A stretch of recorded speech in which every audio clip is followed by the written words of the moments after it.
ao mestre Fagner. Vamos ver se ele vai entrar.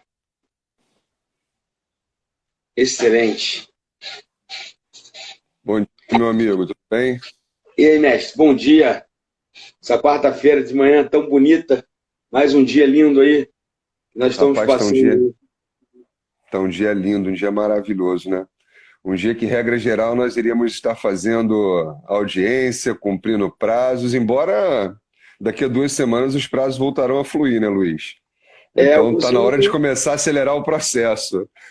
É verdade, o CNJ baixou aí. Eu estou com uma preocupação, Fagner. Eu estava verificando lá a posição do CNJ de manter os processos físicos suspensos, né, somente os eletrônicos. Essa preocupação aí que a gente vai ter que aprender, né, a lidar com essa questão de videoconferência, ou seja, uma live muito mais próxima ao judiciário, né? Ou seja, a gente vai ter que conversar com o judiciário dessa forma que nós estamos fazendo hoje pela manhã. Vai ser um novo marco, né? Eu acredito que a gente não fez isso ainda, numa questão desse bate-papo diretamente com o magistrado, mas eu acho que vai acontecer. Eu acho que dessa vez vai acontecer mesmo. Não vai ter muito para onde a gente correr, não.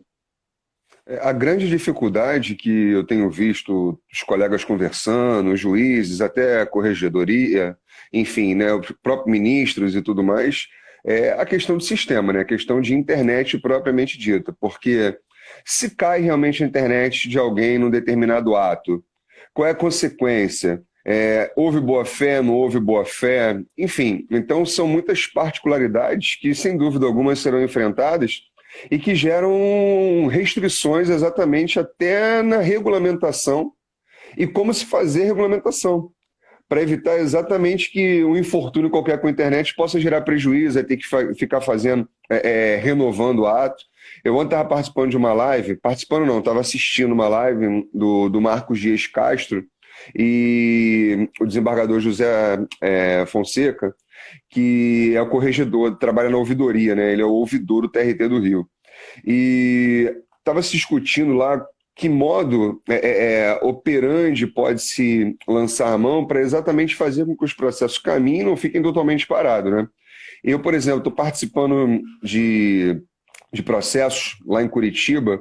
Aqui no Rio eu não vi, eu particularmente não senti ninguém fazendo isso, mas lá em Curitiba, os processos que eu participo, que eu tenho lá como defensor da parte, o que os juízes têm feito lá? Eles têm intimado o reclamado para que o reclamado possa apresentar defesa em cartório, né, eletronicamente, obviamente, dentro do processo eletrônico, e aí o fim do prazo. Se apresentar a contestação, maravilha. Não apresentou contestação, revelia e vida que segue. Apresentou contestação, dá prazo para o autor falar, e aí na contestação já tem que vir, né, uma suma de uma proposta de acordo, se for o caso, e aí o reclamante vai ter o prazo para falar sobre a contestação, documentos e sobre a proposta de acordo. Havendo ali, obviamente, né, algo que seja razoável, pode o juiz influir e chegar a um denominador comum. Do contrário, aí as partes vão ter que dizer, dependendo do conteúdo de cada uma das peças, se vão querer produzir provas orais. Aí é que vai designar a audiência. Mas só que nessa brincadeira, né, de fala o autor, fala o réu, você já ganhou em 2 meses. 2 ou 3 meses. Processo eletrônico um pouquinho mais rápido, né? Mas você já ganhou tempo, entendeu? Porque pelo menos não fica parado. Você consegue, não teve audiência inicial, supriu pelas manifestações, não tem nulidade, porque não tem prejuízo, viabilizou o contraditório para todo mundo, né? A ampla defesa está assegurada, basta as partes dizerem se querem ou não a produção de prova oral. Eu acho que o caminho poderia ser esse, sabe? Para fins de fazer com que os processos voltem a ter afluência dentro daquilo que não venha causar prejuízo. Que me parece, Luiz, não sei qual é a tua posição, a tua visão sobre, que designar audiência, até uma audiência inicial, pode ser periclitante em razão do serviço de internet que nós temos no Brasil. E isso tem que ser levado em consideração na hora de regulamentar essa situação. Ou constar no ato, caiu a internet, o ato é zerado, nada aconteceu, vai ter que praticar novamente. Porque se impor penalidade é complicado. Então, Fagner, 2 coisas que é interessante falar sobre isso antes de a gente começar aí a nossa live, no intuito de conhecer. Sempre conhecimento é sempre muito bom, né? Ontem nós fizemos uma live sobre educação. Conversamos ontem à noite no Zoom lá sobre, sabe, aquele programa que você participou, que eu agradeço muito lá pelo Roda de Fogo, que foi brilhante a sua participação lá em Direito do Trabalho, mas a gente ontem conversou sobre educação. sobre a questão da posição remota e da posição de ensino à distância, né? E realmente o que nós estamos Pode enfrentando, deixar assim. o que nós estamos enfrentando acerca da dificuldade, né, acerca do aprendizado. Alguns têm uma maior dificuldade que outros. Luiz, tá? Alô, Luiz? Alô? Luiz? Ou cair? Oi, ouviu cair agora, acho que voltou.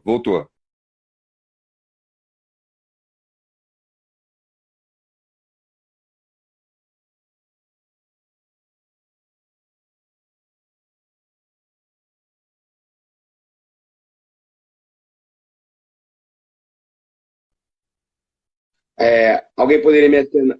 Tô ao vivo aí? Tá ok, Fagner? Voltou, Beleza. ok. Desculpa. Você estava Então, falando sobre educação, você estava é, falando é, sobre o Zoom da educação. então ontem nós fizemos uma live no Zoom referente à questão do ensino à distância. Tivemos lá com o Carlos Vinha, lá, a questão de curso preparatório, como é que funciona após a faculdade. Tivemos com a professora Rita Borges, discutindo acerca, dentro da faculdade, como é que está qual a diferença entre ensino remoto, né, e ensino à distância, que há uma diferenciação, inclusive jurídica, acerca disso, que os alunos estavam preocupados nesse sentido, ou seja, as coisas parecem que tomaram uma outra vertente. Estamos num caminho diferenciado. E aí, nós vamos entrar nesse caminho diferenciado também na justiça, dentro do que você está falando, se a internet vai ter condições de nos manter ou não. E aí, uma outra posição. Sexta-feira, se eu muito não me engano, o professor Quintanilha vai fazer uma live, eu estive conversando com ele, algo bastante interessante. Nós já tivemos alguns julgados, inclusive nos julgados especificando acerca disso, a posição de QR Code na petição, onde o desembargador ele tem acesso ao QR Code, ele consegue analisar o despacho, ou a sustentação oral, ou até mesmo um memorial de forma oral.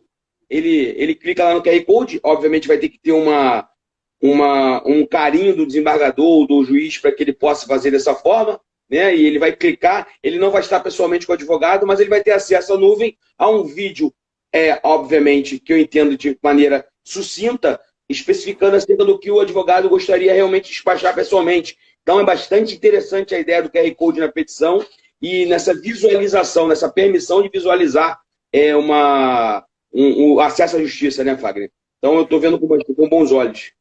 Eu concordo. Eu acho que, assim, com relação a on-demand, fica muito mais fácil, né? Você grava o vídeo, coloca na nuvem, QR Code, acessa, pronto. Não tem o risco de cair. Agora, a questão são as lives, as videoconferências para a realização dos atos. É isso que muito me preocupa. E muitos juízes, pelo que eu tenho visto, tá, Luiz? Não sei na área civil, mas na área trabalhista, a grande maioria está sendo muito refratária a isso. Até porque, você sabe, a audiência trabalhista tem toda aquela particularidade, especificidade da pessoalidade, né? Do olho no olho, daquela circunstância do contato pessoal, né? Da conversa. Então, há uma certa resistência e eu estou nessa corrente da resistência por hora, em razão exatamente das nossas falhas de serviço. Mas, meu amigo, isso foi só um papo introdutório, né? Vamos ao nosso tema de hoje. Nós ficamos de conversar sobre a dignidade da pessoa humana em época de pandemia, considerando aí a Covid-19. Você quer fazer alguma consideração introdutória? Eu tenho algumas considerações introdutórias a fazer, mas prefiro te ouvir primeiro. Então, Fábio, eu vou deixar bem claro que você me colocou numa furada, né? Eu costumo dizer o seguinte, falar de dignidade da pessoa humana no mundo que nós estamos vivendo nesse exato momento, nessa globalização problemática, eu costumo dizer que é um problema global, né? Essa dignidade da pessoa humana ela tá estendida a vários campos, não só sociais. E eu acho que nós estamos falando de dignidade o tempo inteiro. Nós falamos de dignidade nos jornais pela manhã, nós falamos de dignidade nos decretos que estão acontecendo, nós estamos falando de dignidade consumerista, nós estamos falando de dignidade no ponto de vista jurídico, e aí eu falo jurídico mesmo, dentro da questão do que pode e o que não pode, de vertentes legais, no intuito de tolir, por exemplo, o próprio direito de ir e vir, as questões acerca de dignidade coletiva na circulação de pessoas, nós estamos falando de dignidade operando aos titulares desse direito uma série de vírus, né? E olha só que interessante, eu estou dizendo que nós estamos trazendo um vírus para o princípio da dignidade da pessoa humana.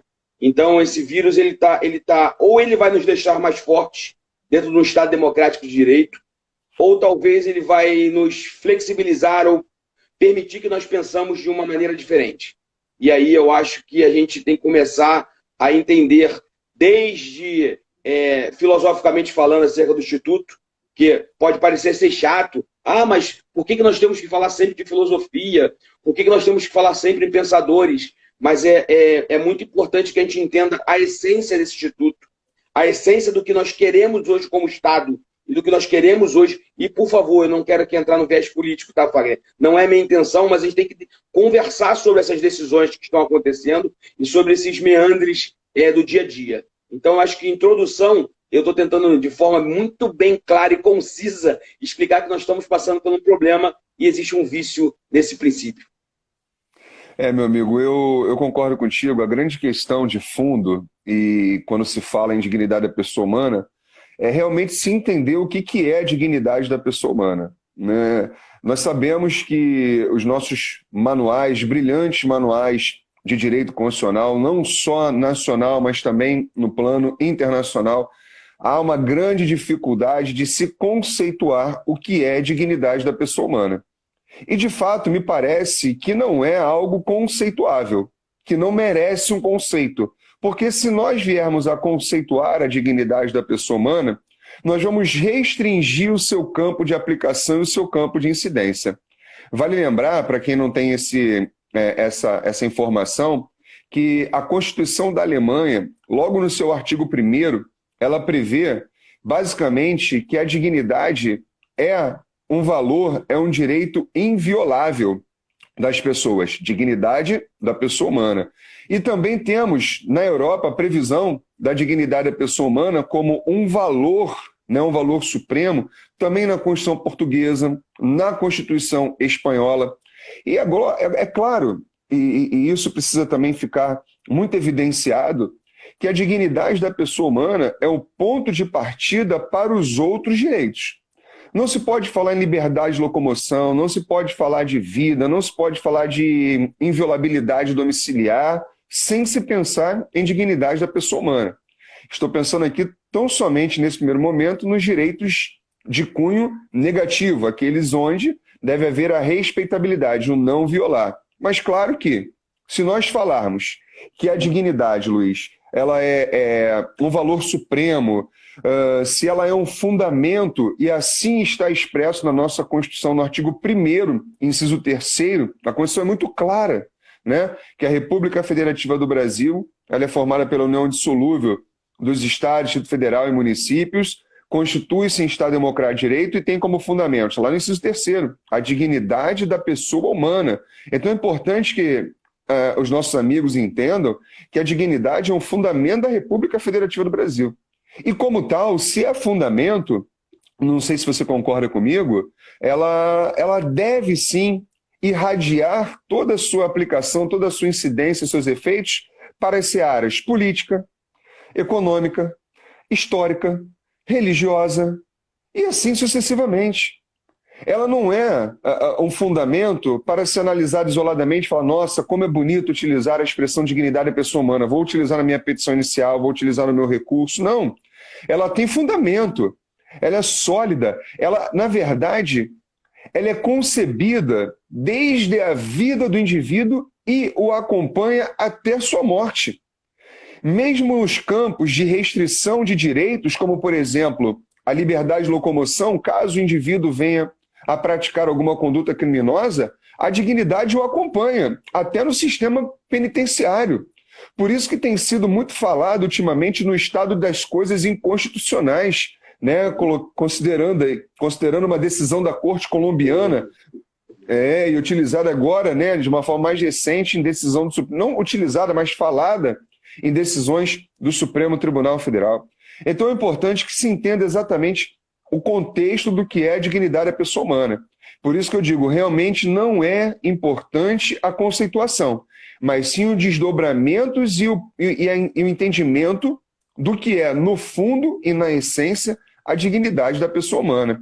E para terminar essa minha fala, Luiz, e assim a gente entrar nessas questões da influência do Covid na dignidade da pessoa humana, É, é interessante também notar que ela reclama, a dignidade da pessoa humana, ela reclama de uma forma muito veemente condições mínimas de existência e de manutenção de vida das pessoas, considerando também os valores da justiça social, que é um primado também do nosso texto constitucional quando olhamos para o artigo 3º da Constituição Federal.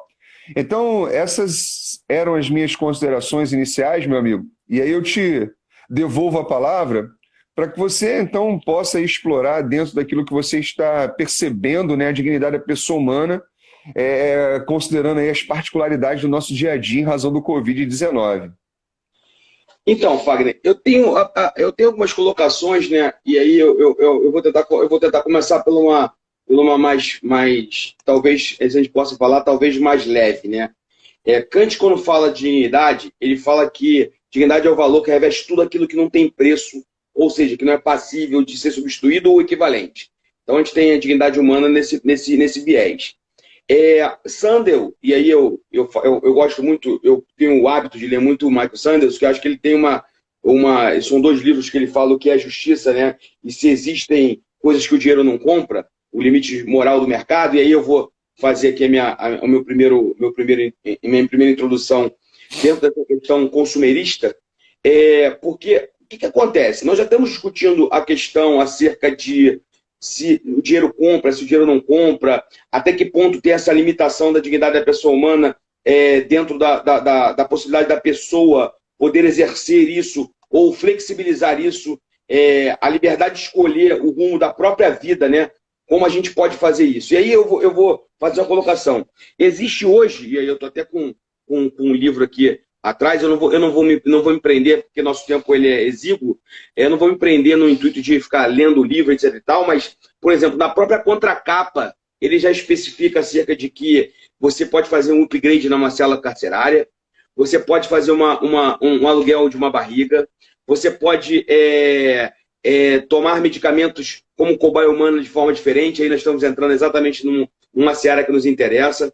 Você pode ser combatente de um exército mercenário na Somália, ou seja, ele diz que inclusive você pode tatuar no seu rosto determinadas mensagens publicitárias com afinco de receber dinheiro por isso. E até que ponto vai essa flexibilidade da questão da dignidade da pessoa humana, né? Até que ponto isso realmente traz uma flexibilidade a esse princípio. E olha que interessante, voltando aí para dentro da Covid, aí, obviamente, trazendo esses instrumentos que estão aqui previstos dentro da legislação brasileira, tá? de uma forma de contexto. A gente precisa entender qual o mercado que a gente quer que a gente precisa que isso que seja considerado. Nós estamos vivendo num mercado de capitais, nós estamos vivendo num mercado de consumo, nós estamos vivendo num mercado extremamente capitalista, estamos esquecendo dessa questão social? Essa é uma pergunta que nós temos que nos fazer. E quando eu falo nisso, eu me preocupo muito com a questão consumerista, no intuito que as pessoas estão preocupadas em consumir. E aí a gente pode entrar numa questão das práticas comerciais abusivas, lá no artigo 39 da Lei 8.078/90, que eu digo que tanto o consumidor quanto o fornecedor, eles acabam se equivocando na sua interpretação.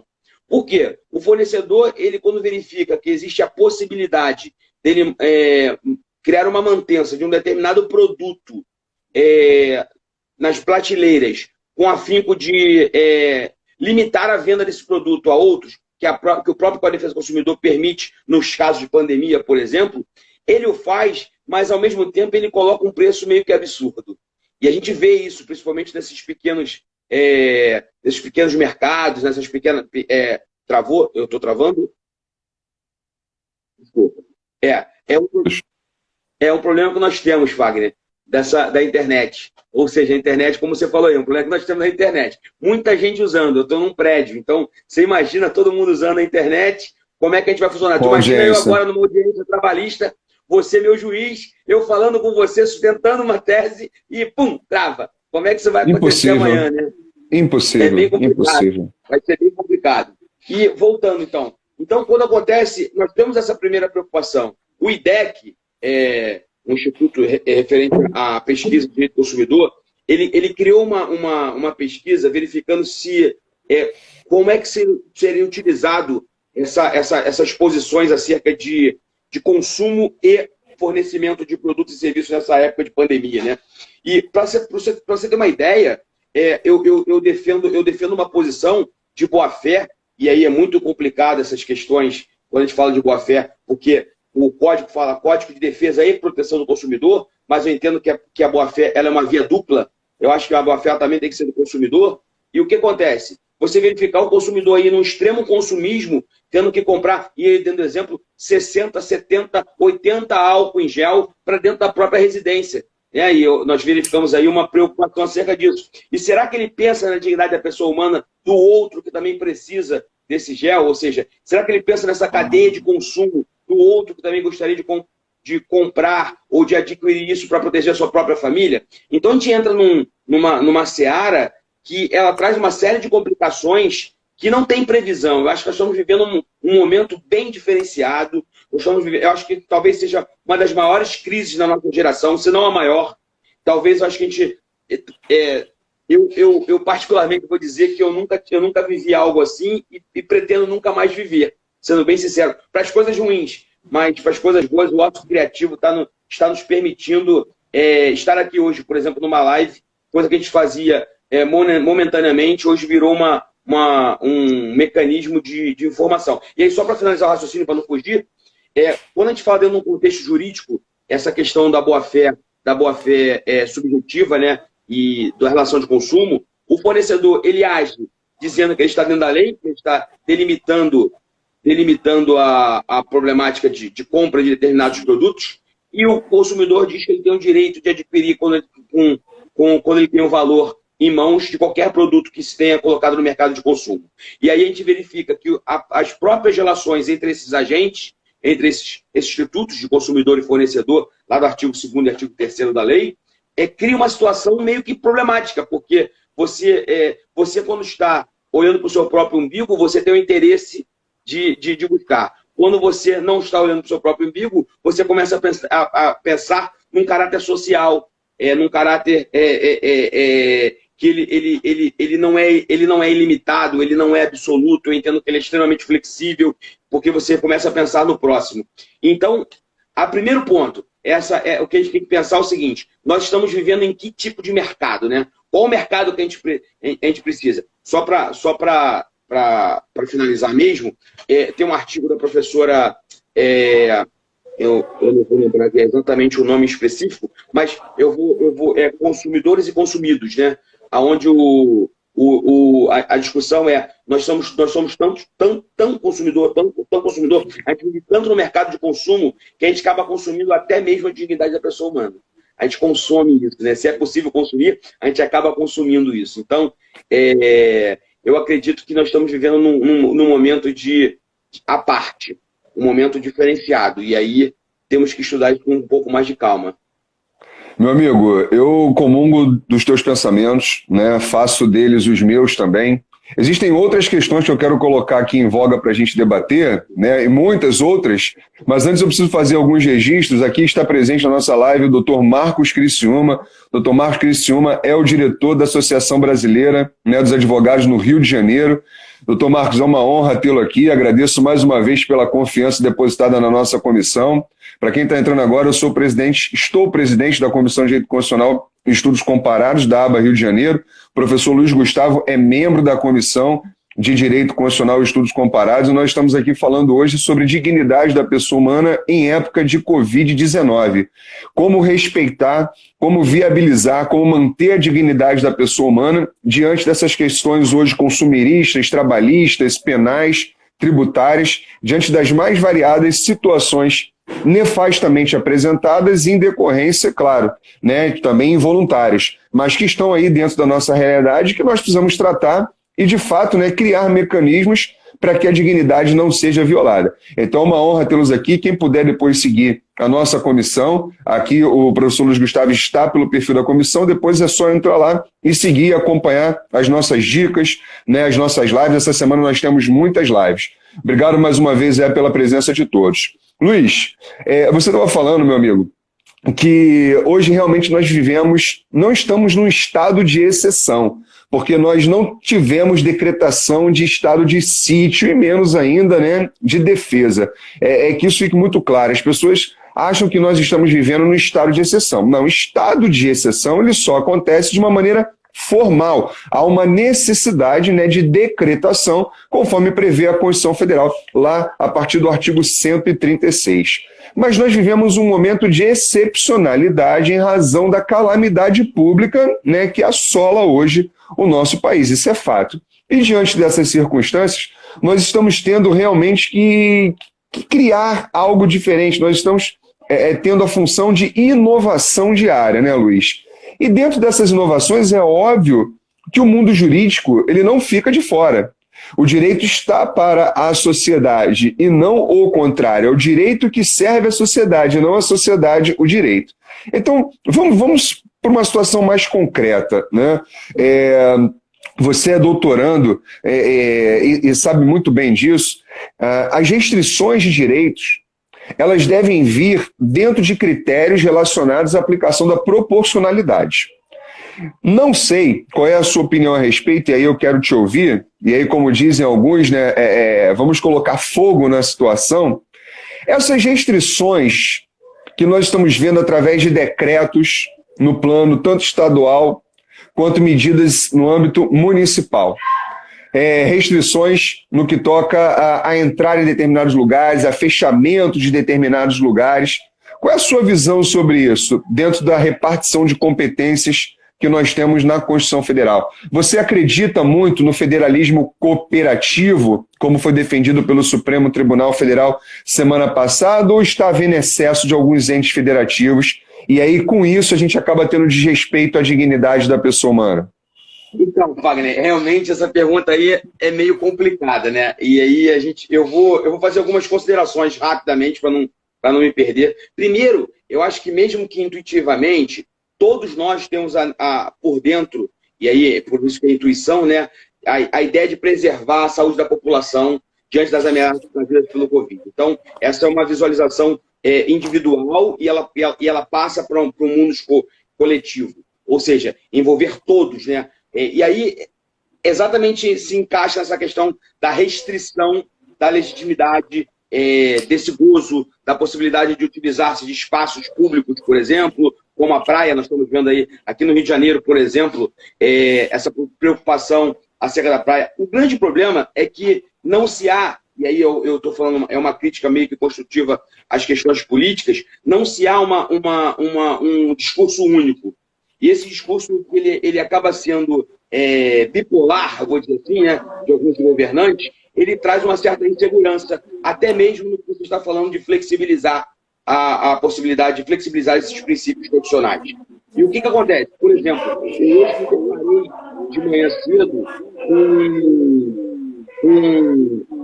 com uma questão, se não me engano, do governador do Piauí, onde ele faz um decreto agora, de 16 de abril, especificando que a Defesa Civil poderia entrar nas residências, se essas residências tivessem mais de 4 pessoas, ou seja, 4 mais 1, poderia a Defesa Civil adentrar essas residências para poder informar essas pessoas que lá estavam acerca do Covid, acerca da propagação da doença. Ou seja, isso não só está quebrando uma ideia da proteção da propriedade e também da inviolabilidade domiciliar, né? A violabilidade, ou seja, é uma série de fatores que a gente acaba tendo que ler a legislação e dependendo para qual lado você acaba a atender, você cria determinadas críticas. E eu não estou aqui para me colocar em lado nenhum, eu acho que nós estamos todos do mesmo lado, e aí que é o necessário que todo mundo entenda. A partir do momento que todos entendam que estamos todos no mesmo lado, com o afinco de poder resolver uma problemática que nós não estávamos preparados para isso, e aí, quando eu falo nós, eu falo o mundo, tá? Eu não estou falando apenas o Brasil, e não estou discutindo aí a questão acerca da nossa república, se está certo, se está errado, e as decisões aí do nosso chefe do executivo. Na minha discussão não é essa, a discussão é que nós não estamos preparados, nós não estávamos preparados, e não estamos ainda. Nós estamos com uma ideia aí, Wagner, do que você falou, imagina, há uma pretensão, por exemplo, de proibir a exportação de determinados produtos para que possa ser utilizado dentro do nosso país, com afinco de nos atender. Né? Então, ou seja, e aquela empresa que exporta, e aquela empresa que já tem contratos para essa exportação? Exemplo de máscaras, está faltando, falta hoje dentro de um contexto de tudo isso. Então, voltando aí dentro da tua pergunta, é um ato que eu acho que tem que existir. Eu acho que o Estado tem que fazer um determinado tipo de controle, sim. Eu entendo que existe a flexibilização do princípio também. Eu acho que nós temos que comungar com isso. O meu medo é o que vai acontecer posteriormente a isso. O meu medo é o que vai acontecer pós-Covid-19. Porque se nós estamos sofrendo agora com determinadas normas que estão sendo criadas ao bel prazer, né? E aí dentro da questão municipal, estadual e União, e nós conversamos sobre isso, Fagner. É bom que as pessoas que estejam aí com a gente na live já tenham ouvido que a gente particularmente falou sobre isso. Por exemplo, o próprio município discutir as questões de escola, discutir as questões de se envolver na questão privada de pagamento de mensalidades escolares. Né? Ou seja, é bem complicado essa posição. Então, eu sou a favor, sim, da questão do princípio da proporcionalidade. Eu acho que é ele que vai trazer um liame, um balizamento nos princípios constitucionais pétreos, ou seja, nessa questão principalmente da dignidade da pessoa humana, e tem que haver do poder público uma flexibilidade também de entender que aquelas pessoas possuem o direito à vida, o direito a também exercer a sua vida da forma que lhes convém. Só que, infelizmente, a questão individual acaba chocando-se com a coletividade. E quando a gente fala em coletividade, a gente começa a imaginar que a coletividade ela possa ser supra ao individual e começa a criar uma nova problemática acerca disso. Eu acho que eu tentei responder sem enfrentar o viés político aí, porque se eu enfrentasse o viés político, a gente poderia ser um pouco criticado, pelo menos na minha forma de posicionamento. Meu amigo, eu até vou um pouco além, se você me permite. Como eu disse, como eu deixei consignado no início da minha fala, a dignidade da pessoa humana ela é um valor supremo, né? Então, ela é o ponto de partida para os demais direitos. Então, considerando o princípio da proporcionalidade, né, ou melhor, né, o próprio postulado da proporcionalidade, e em apertada síntese, não vamos ficar aqui falando desse postulado, mas nós temos que analisar se a restrição de um direito fundamental, ela realiza um outro direito. Basicamente, nós temos que fazer a análise do meio para o fim. Não é aquela máxima maquiavélica, aqui é o contrário, não é o fim justifica os meios, não, aqui os meios eles devem ser utilizados para justificar um fim que atenda exatamente à realização de um bem maior. Essa é a ideia da proporcionalidade, claro, considerando a adequação, idoneidade do meio, né, utilizado, mais a necessidade.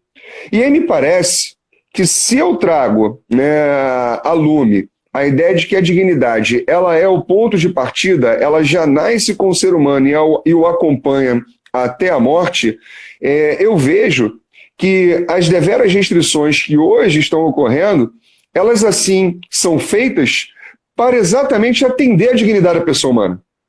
Por quê? Se eu não tiver um controle de fato eficiente e eficaz acerca da calamidade pública, eu, como Estado, né, me colocando aqui na posição de Estado, e aí considero União, Estado, município, Distrito Federal, eu não vou dar exatamente aquilo que é uma função minha, considerando a dignidade humana como valor supremo, que é a saúde. Então, se eu não consigo atender o mínimo necessário para que a pessoa possa ter uma vida digna, existencial, que é a saúde, então não estou cumprindo com o meu dever, que é respeitar aquele fundamento constitucional. Porque a dignidade ela é um instituto, né, de mão dupla, é um valor de mão dupla. É um valor em que eu devo buscar a exigência de respeitabilidade, como também aquele que deve respeitar deve assegurar o exercício da minha dignidade. Então, me parece que as restrições, embora, claro, nós estamos aqui respeitando todos aqueles que pensam em sentido contrário, nós vivemos numa democracia, então o diálogo é importante para se consolidar os institutos, né, e ter maturidade, até mesmo dentro da nossa principiologia. Eu acredito, tá, Luiz, eu tenho convencimento de que essas medidas adotadas pelos estados e pelos municípios, considerando a dignidade da pessoa humana, e mais ainda os artigos 23, 24 e 30 da Constituição Federal, que nesse viés acabam se comungando, elas atendem e respeitam a dignidade da pessoa humana, visando, portanto, a manutenção da saúde. Aí muitos vão dizer, mas em compensação a economia está em franca decadência. E aí nós temos que sopesar mais uma vez, colocar na balança saúde, vida e economia. É claro que o melhor dos mundos seria não ter a pandemia, mas ela é uma realidade, nós temos que sopesar e, portanto, gerar uma concordância prática entre essas relações que são eminentemente jurídicas, não podem ser desprezadas por nós.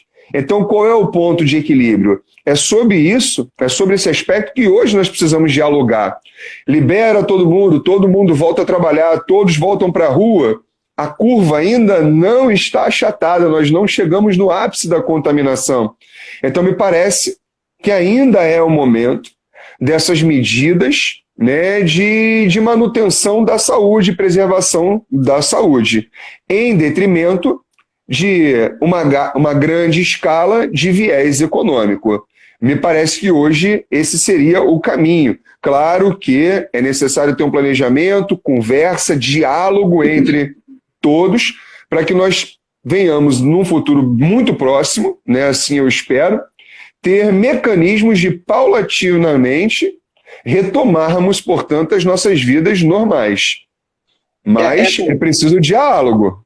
Fagner, eu quero deixar claro, e aí eu não tenho medo de colocar meu ponto de vista, eu acho que a autonomia privada decorre diretamente de uma questão imperativa da própria Constituição. E eu acho que há circunstâncias que podem relativizar esses limites. E aí eu pactuo da sua ideia, eu acho que nós estamos vivendo num momento que nós temos que permitir essa flexibilização sim, e aí eu volto naquilo que eu falei, em prol da coletividade.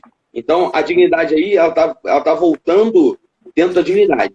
Eu estou vendo aí alguns comentários, e eu não vou me prender, vou me prender eles também, que eu acho que nós temos que respeitar até mesmo os interlocutores que passam pela nossa live, né? Essa questão da dignidade da pessoa humana, e eu vivo isso dentro da minha própria família, é interessante eu falar sobre isso, colocar um exemplo prático. Eu tenho parentes que realmente eles têm uma condição mais parca, e eu estou falando uma questão mesmo, parco mesmo, no sentido de que estão passando por dificuldades porque eles são autônomos, como nós advogados, mas não garantiram durante o seu tempo de trabalho algum tipo de possibilidade de poupança ou de guarda de economia, etc. e tal, estão dependendo, obviamente, do Estado hoje. E eu escuto muito, mas se eu for eu prefiro ir para a rua e adquirir o vírus e morrer do vírus do que morrer dentro de casa de fome. Eu escuto isso o tempo inteiro. E eu não concordo com isso, eu também não pactuo dessa ideia. Eu acho que a vida ela é muito mais importante do que da forma que estão se colocando. Eu acho que nós temos que viver em isolamento social, sim. O momento é esse. Eu acredito que a gente tem que se preocupar dentro de uma forma, de uma forma de saúde, salutar, né? No intuito de que temos que aguardar que aqueles que estudam para isso possam se colocar e verificar o que é melhor para todos nós. Eu costumo dizer, e aí eu bato muito nessa tecla, tá, Fagner? Para que nós, acredito que a grande maioria aqui seja advogado, que a gente tem o péssimo hábito de dizer o seguinte: poxa, você está com um problema jurídico, você procura quem? Se está com um problema jurídico, você escuta quem? Pô, você vai lá procurar o advogado, você quer escutar o advogado, né? Você quer escutar o que o advogado vai te passar e quais são as informações que ele vai te passar para o seu problema jurídico. Se eu tenho um problema trabalhista, eu vou procurar o Fagner vai me explicar mais ou menos qual o caminho que eu tenho que tomar e aquilo que eu vou buscar dentro desse viés trabalhista. Agora, nós estamos vivendo num momento que nós estamos questionando o que um médico fala, nós estamos questionando o que o cientista fala, ou seja, nós estamos criando facebookianos, whatsapparistas, né, que eu costumo dizer, ou seja, pessoas que estão estudando simplesmente determinadas informações, fake news fake news mesmo, outras informações que não coadunam com a realidade e acabam fazendo o quê? A gente tá posicionando contrário aos nossos próprios pensamentos. Porque se a gente sempre defendeu a ideia que tem que se procurar o advogado para poder questionar e para poder organizar uma vida jurídica, e eu chamo o advogado como, parafraseando aí o professor Francisco de Assis, ele tem o hábito de dizer que o advogado é o médico social, né? Ele cria tão quanto o médico cria da questão da saúde, o advogado cria da questão patrimonial e da questão social da pessoa, nós estamos batendo numa tecla que nós estamos combatendo aquilo que a gente pensa. Nós chegamos ao momento da gente discordar, como advogados, dos médicos, pelo simples fato de trazer a questão do jurídico. E aí, realmente, isso me assusta. Porque a gente acaba sendo contraditório naquilo que a gente travou. Eu acho que eu estou travado aí. Mas eu voltei. Pode ir. É porque trava aqui para mim ficar bolinha, eu paro de te ver, aí eu fico com medo de me alongar na fala e não passar. Então, o que acontece? Eu acho que nós, advogados, estamos com um problema muito sério nisso, né? E aí, nós, como médicos sociais, devíamos passar para a sociedade uma questão muito mais de esperança, muito mais de possibilidade de conhecimento, de buscar tudo isso que a gente está tentando hoje, fazendo aqui na live, posicionar. Eu sei que eu estou nessa pegada muito mais filosófica, e eu peço até desculpas a todos. O Fagner vai enfrentar essa questão mais atípica. Eu não estou correndo do debate ou da conversa, mas é porque realmente eu tô refletindo. Eu acho que a gente tem que refletir um momento. Mas nós estamos no momento de reflexão, né? Nós estamos em época e momento de reflexão. Precisamos fazer uma análise intersubjetiva, rever alguns conceitos, algumas condutas, algumas posturas, algumas conclusões que tínhamos, né? E que ainda estamos tendo. E você falou muito bem, Luiz, inclusive segue meus aplausos sobre a tua fala, particularmente no que você diz que nós não somos médicos. E eu falei isso num grupo uma vez que tem 226 advogados, o pessoal, não, a gente tem que voltar a isso e aquilo, blá, blá. Falei, gente, nós não somos médicos, eu acredito que os médicos, eles, quando tem alguma questão jurídica, eles vêm e pedem, né, a nossa opinião, e nós damos uma consulta e eles vão respeitar. Então vocês querem contestar, sem ter estudado medicina, sem serem especialistas, aquilo que os médicos estão falando. Eu acho que cada qual com a sua competência. Acabou a conversa no grupo, ninguém falou mais nada, né? Ou seja, vamos respeitar, né, o que eles estão dizendo. Eles que são, efetivamente, os especialistas. Nós nos formamos em direito, não temos habilidade e habilitação para falar sobre isso. Mas eu queria aproveitar a fala de uma colega aqui, a Mônica. A Mônica disse assim: não há dignidade quando se está passando fome. Concordo em número, gênero e grau. No entanto, você sem vida também não consegue ter comida. Essa que é a grande questão. E a dignidade, como eu disse, ela é muito mais abrangente do que tão somente a alimentação, né? Ela vai além disso. Claro que a alimentação ela é importante para que você tenha uma vida de qualidade, sem dúvida. Mas o que nós temos que pensar é o seguinte: hoje em dia, né, diante dessa situação, as restrições não estão somente sendo, digamos assim, consideradas para aqueles que têm menos poder aquisitivo, né? Até quem tem razoável poder aquisitivo também começa a passar por restrições. A verdade é essa. Claro, guardadas as devidas proporções, né, gente? É óbvio, isso aí é o óbvio, eu não preciso dizer, né? Guardadas as devidas proporções. Mas o que eu estou querendo falar, de uma outra maneira, é que nós temos que pensar, assim, né, na necessidade de manter a alimentação da nossa família e tudo mais. Eu, por exemplo, posso usar também meu exemplo particular, como o Luiz usou o dele. As pessoas olham a gente de uma forma, né, Luiz, e acham que, na verdade, nossa vida também é um mar de rosas, que nós não temos dificuldades, que nós não temos problemas, né? Só quem é perfeito é o Ser Supremo, é Deus, né? Todos nós temos as nossas mazelas, os nossos problemas.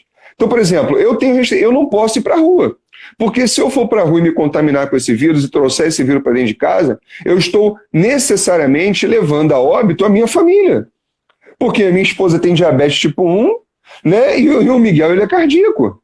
Então, quer dizer, olha a responsabilidade. Então, quer dizer, as restrições vêm de uma forma ampla, não é para só aqueles que efetivamente não têm condições hoje de manter, né, um trabalho mínimo e ter possibilidade de comprar, né, alimentos. Mas aí é que entra a questão da dignidade.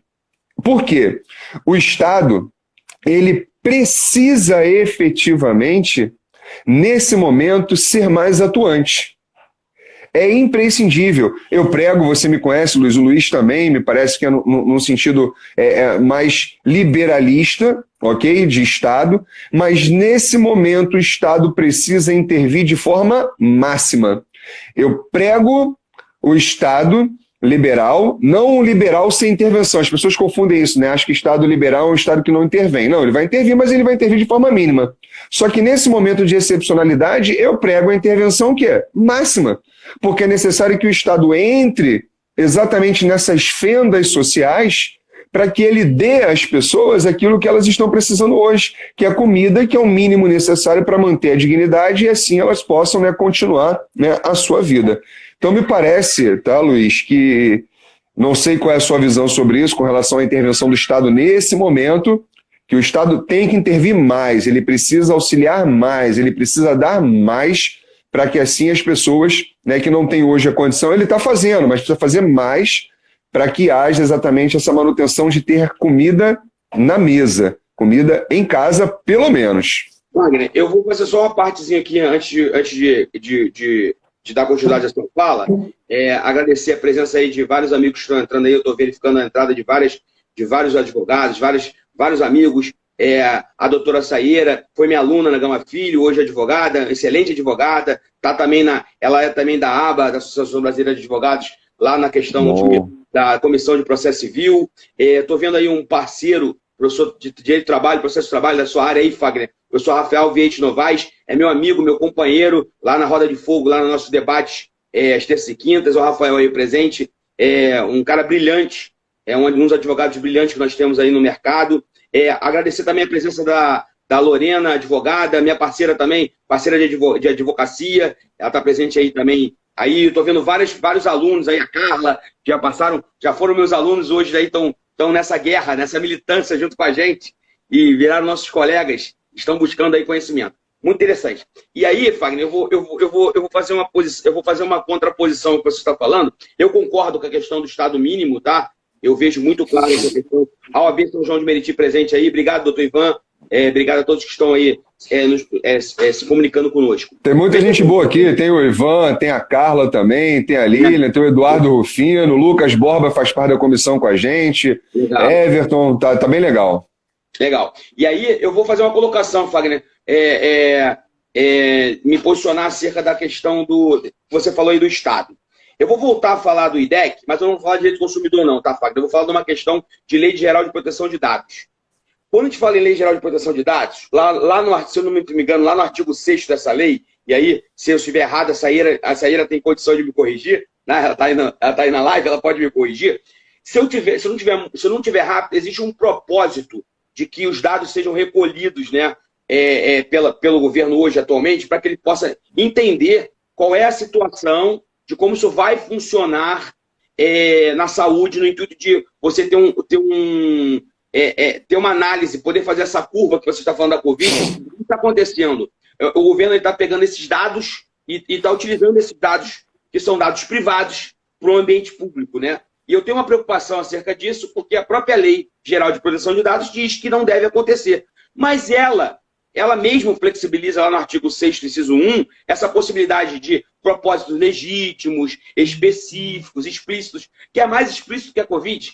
Ou seja, que é mais explícito do que nós estamos vivendo, por que não? E eu tenho visto, e aí, por que eu estou falando sobre isso? Eu tenho visto muita barreira, muita crítica que está acontecendo uma inversão de valores, estão acabando com o direito à privacidade dos pacientes, etc.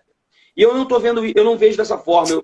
Eu coaduno no que você está falando, que o Estado ele precisa participar, o Estado ele precisa estar ali.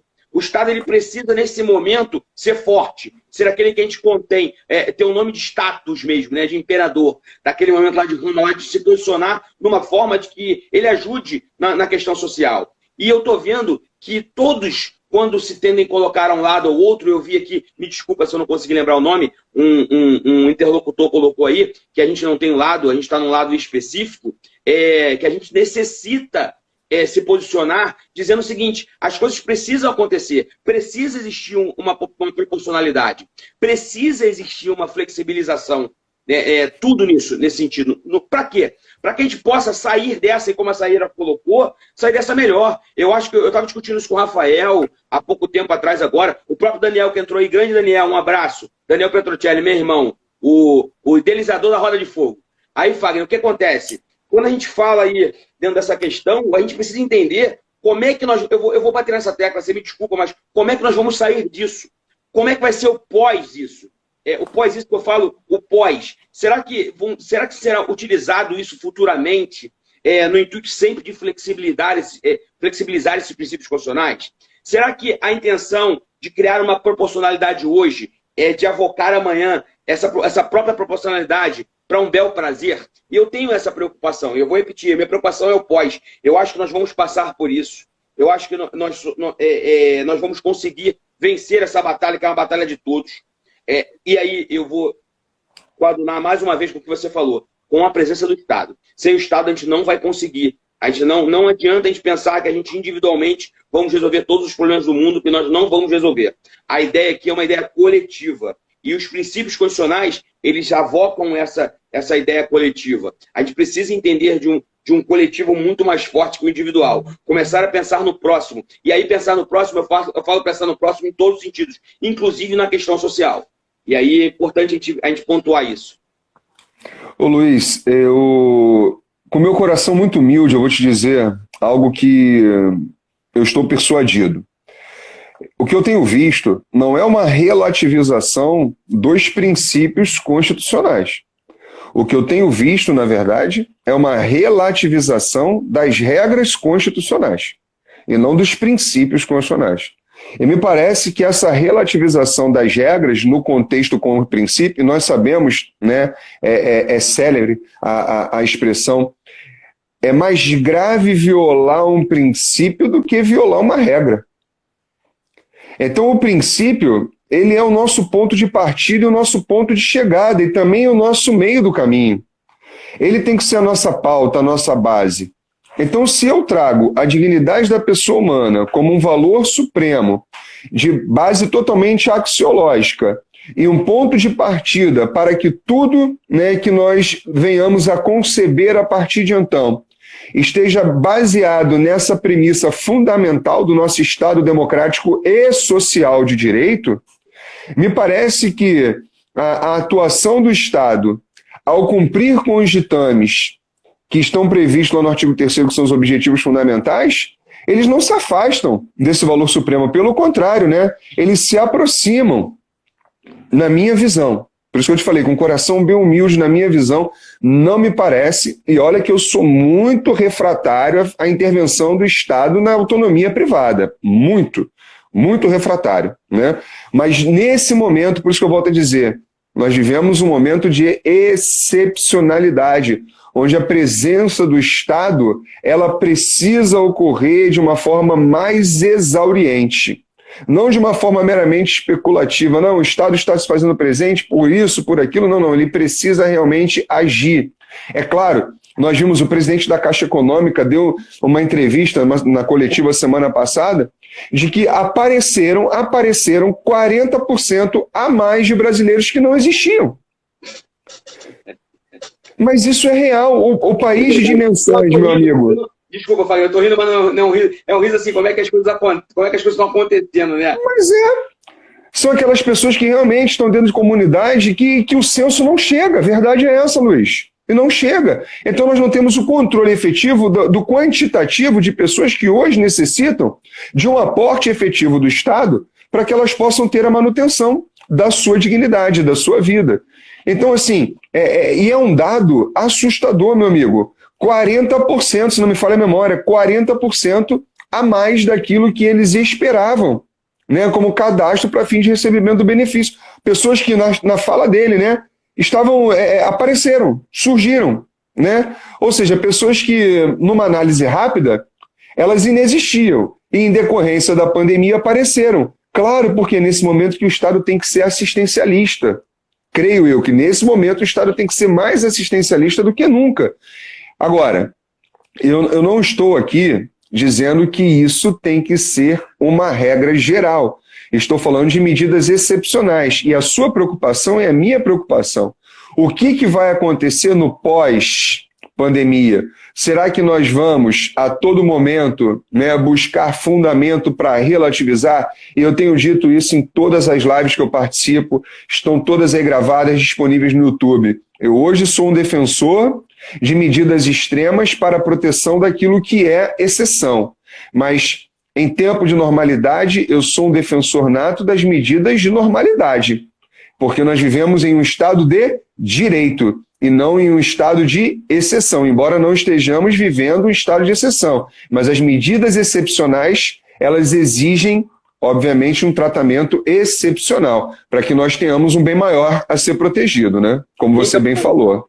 Então, Fagner, eu acho que eu nunca parei para ler tanto na minha vida. Olha que aí, você me conhece, sabe como é que eu funciono, né? Algumas obras escritas já. Um dia eu vou chegar até perto de você, que tem mais do que eu, mas um dia eu fala sério. Quando a gente fala em estudar, em ler, semana passada eu estava discutindo com o Rafael, que está aí na live, sobre a questão de arte, né? Eu nunca li tanto sobre Dworkin, Alexei, como eu estou lendo ultimamente. Essa questão aí, e que eu concordo com você, não é uma relativização, né? Apesar das pessoas falarem muito em relativização, nós estamos falando da questão de normas e princípios. E aí a gente está entrando naquela questão onde ele diz que quando duas regras entram em conflito, deve-se valer aquela no sistema jurídico que é hierarquicamente superior. E automaticamente, muito... E o STF está batendo nessa tecla, né, dizendo que a Constituição Federal tem que ser... Ela é suprema e não pode ser alterada, não pode ser modificada, e tem que ser resolvida. O grande detalhe não está aí. Tá a discussão aí que nós vamos discutir acerca dos princípios. Porque os princípios, eles vão trazer a essência dessas normas e não vão discutir a questão somente de conflito. Nós vamos dizer o seguinte, ora, se nós temos dois princípios que se embatem sobre determinado tipo de norma ou a aplicação daquilo que vai acontecer, nada é mais justo você verificar qual é o princípio que tem maior densidade. Alexei defendia isso, né? Ou seja, essa posição Exatamente. de quando há um conflito que ele chama de ponderação. Ora, vamos ponderar e dizer o seguinte, olha, se esse princípio ele tem muito mais densidade a ser aplicado ao caso concreto, e eu estou falando de forma genérica, tá? Eu não estou nem aqui na questão da judicialização, eu estou aqui numa questão de contexto social mesmo. Ora, vamos aplicar o princípio que melhor nos aproxima de uma realidade. E aí, é o que você está colocando. Vamos aplicar, não é simplesmente relativizar, mas talvez seja uma flexibilização, sim. E eu espero que os legisladores, e principalmente os magistrados, a grande maioria aqui é advogado, sabe disso, que os magistrados tenham a consciência de amanhã ou depois verificar o que nós estamos pensando hoje, né, o que nós estamos vivendo hoje, dentro do ordenamento jurídico mesmo. Começar a entender que não deve ser citado Dworkin, não deve ser citado Hart, não deve ser citado aí Alexei, pelo simples fato que é um filósofo alemão que é muito bonito, como acontece no STF, você me desculpa, é uma crítica minha. Né? Ou seja, você coloca lá, eu numa aula há pouco tempo agora com o Guilherme... Eu prefiro que sejam citados o Rafael, eu prefiro que sejam citados o Daniel, eu prefiro que sejam citados o Luiz Gustavo, o Francisco, o Alex, eu prefiro, né? Eu ia entrar nessa... privilegiado doutrina brasileira. Eu ia entrar nessa posição. Foi uma das posições que eu tive muita crítica, sei lá, eu fui muito crítico acerca dela no mestrado com o professor Guilherme Pena de Moraes, acerca da questão da utilização das jurisprudências alienígenas, né? Ou seja, estrangeiras. Por que elas são tão utilizadas em algo que não funciona? Fagner, nós estamos finalizando aí, tá batendo aqui, ó, não apareceu, só apareceu agora 10 segundos. A gente volta. Eita! Não, vamos fechar então. Ó, compartilha o vídeo e printa aí a quantidade de pessoas, tá bom? Tá, pode ficar tranquilo. Vai acabar então, gente? Obrigado aí, um abraço, até a próxima.